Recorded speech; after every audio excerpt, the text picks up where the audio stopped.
Welcome to Celebrity Snapshot. I'm Tasha Payton, a brand strategist and photographer. And on this channel, we don't just talk about celebrity headlines. We dissect the branding moves behind today's biggest names. Because let's be real, it's not about what they do, but how their actions align with their personal and business brands. And most importantly, what can we learn from them? Now, if you've been rocking with me on my audio-only podcast, Strategic Snapshot, first off, thank you.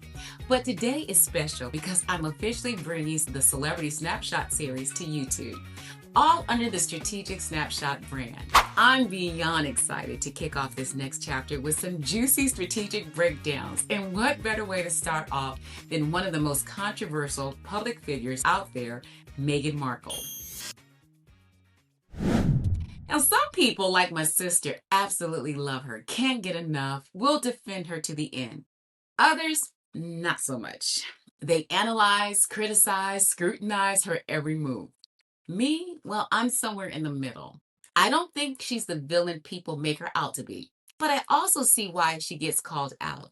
And today, we're breaking down exactly why Meghan's recent actions sparked such a strong reaction. So without further ado, let's get into it. Now, I know I'm late to the party, but when you get sick, sometimes things get pushed back. Plus, I created this really cool thumbnail and I wasn't about to give up.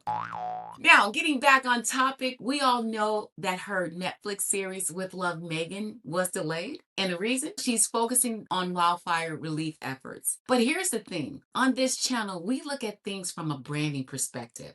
So the question remains, was this really a humanitarian move or just a well-timed PR strategy? Because trust me, the internet has all kinds of thoughts and whispers are getting loud. So let's break it all down one headline at a time and figure out where the truth really lies.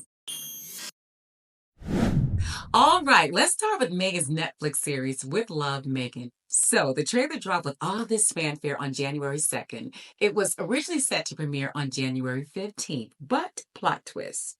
It's now pushed back to March 4th. Now, we already know why, but for the sake of this episode, let's just give it some context. According to Meghan, she chose to delay the release so she could focus on helping the victims of the devastating Los Angeles wildfires. And of course, she made sure to thank Netflix for being so understanding. Now, at first glance, it makes sense. Totally aligned with her whole humanitarian image.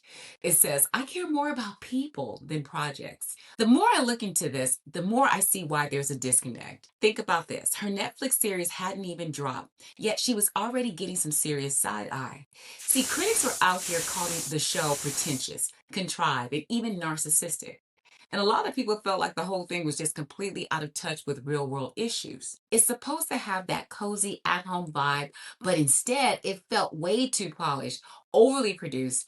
And then there's the optics. She's got this big budget production, a crew of 50 people, and yet she didn't even film in her actual home. No, instead, Meghan chose to shoot it at a rented $5 million estate, which just makes the whole thing feel less relatable.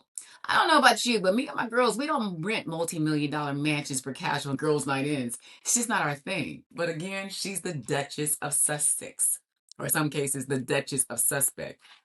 Bottom line, this is the exact kind of PR moment that fuels the perception of Meghan as a disaster tourist. Someone who shows up where the headlines are, make a symbolic gesture, and then bounce to the next cause. Biggest critique so far boils down to relevance and authenticity. Two things that can make or break a brand.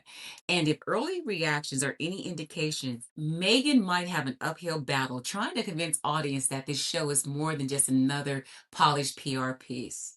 Some people think that Netflix saw the low interest in the show, the negative feedbacks and comments under the trailer, and thought, let's just push this back. Instead of headlines about Netflix failure, we're talking about Meghan the Philanthropist. Coincidence? I'll let you decide. But things get interesting because while LA was literally burning, families were losing everything, and first responders were working overtime, Meghan and Prince Harry just happened to show up dressed perfectly for the occasion. I'm talking casual but calculated, at least by some standards. Now, if this was anyone else, people might have said, wow, thoughtful gesture. But y'all, it's Meghan and Harry. And the internet wasn't buying it. Some may argue it was a bit harsh. If I'm being honest, I totally agree. There's a time and a place for everything. And this isn't the first time Meghan has been called out for this exact type of move. If the wildfire relief situation feels familiar, it's because we've seen the pattern before. Let's rewind to May 2022 when a tragic shooting in Uvalde, Texas occurred. It took the lives of 21 people, including 19 children. It's very sad. Now, in the days that followed, families were grieving. The town was in shock, and the national conversation at that time was a focus on gun control and school safety. And then Meghan Markle appears. She flew into Uvalde, showed up to a makeshift memorial, placed a bouquet of white roses, bowed her head for the cameras, and then left. She was doing so because she was a mother. She cared. Although her father had just suffered a stroke and she didn't care to go visit him. Anyway, that's a story for a different episode. But she stopped at a local blood donation center where, according to a volunteer, she didn't want anyone to know she was there. She didn't want anyone to know that. But somehow the cameras already knew. Sound familiar? And then bounce to the next cause. Here's the branding problem. When you only show up for high profile tragedies, people start to question your intentions. That's the difference between active activism and performative activism. See, in Uvalde, she laid flowers and left. In Pasadena, she toured the wildfire damage, shook hands with the mayor, took some photos, and had a news crew documenting her visit. Of course, she wanted to remain anonymous. In both cases, there was no long-term involvement, no ongoing support. A moment caught on camera, and then she bounced to the next thing. Now, contrast that with someone like Rihanna, Beyonce, or even Angelina Jolie, who are consistently involved in the causes they support. That's what builds a credible humanitarian brand. And this is where the perception shapes reality. It doesn't matter if Meghan's heart was in the right place. People argue that, but I'm not her. I don't know how she feels. But if people perceive her actions were self-serving, opportunistic, or even performative, then that's the brand narrative that's going to stick. And the question remains, is she truly about the work or the optics? All right, let's talk about Justine Bateman because she didn't hold back when it came to Meghan and Harry's surprise visit to Pasadena after the Eden wildfires. When officials were out here praising the couple for their presence, Bateman wasn't buying it. She saw their appearance for what she believed it really was, a PR stunt disguised as charity.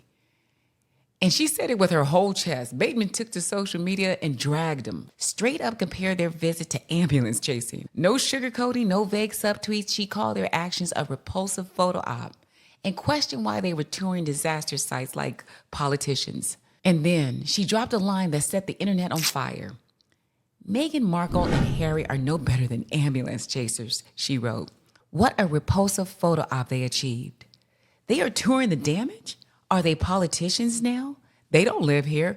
They are tourists, disaster tourists. And just like that, a nickname was born. And now the phrase disaster tourist is officially a part of Meghan Markle's public brand. Okay, so let's talk about the branding lesson because this is where things get really interesting. The biggest takeaway is that intention is important, but perception is everything. People connect with brands they trust, and even if Meghan genuinely wanted to delay her show for the right reason, the speculation around PR tactics had already clouded the narrative. And that's the thing about branding. It's not about what you do, it's about how people interpret what you do.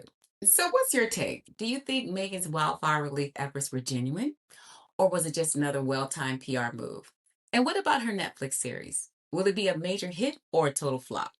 Full transparency, I'll be watching with Love Meghan, not because I'm expecting a groundbreaking docuseries, but because I want to see from a brand strategist perspective how this show either reinforces her brand or creates an even bigger disconnect. Because at this point, Meghan's branding is at a crossroads. Now it seems like she's shifting into full influencers mode with this whole joy of cooking, gardening, and friendship content. Who knows? Maybe Abigail Spencer will pop up on the show and tell us how Meghan let her crash at her Montecito estate when she had to evacuate the LA wildfires. Wouldn't that be convenient? But keeping it real, I'm also here for the train wreck. Either way, we'll have plenty to talk about. And that's a wrap. If you liked today's episode, be sure to like the video, hit the subscribe button so you never miss a breakdown. And again, don't forget to drop a comment below and tell me what you think. I'd be really happy if you would share this with a friend who loves dissecting celebrity brands as much as we do, or just like a little bit of celebrity gossip. Thanks for watching, and until the next time, keep showing up, keep shining, and keep building a brand that stands out.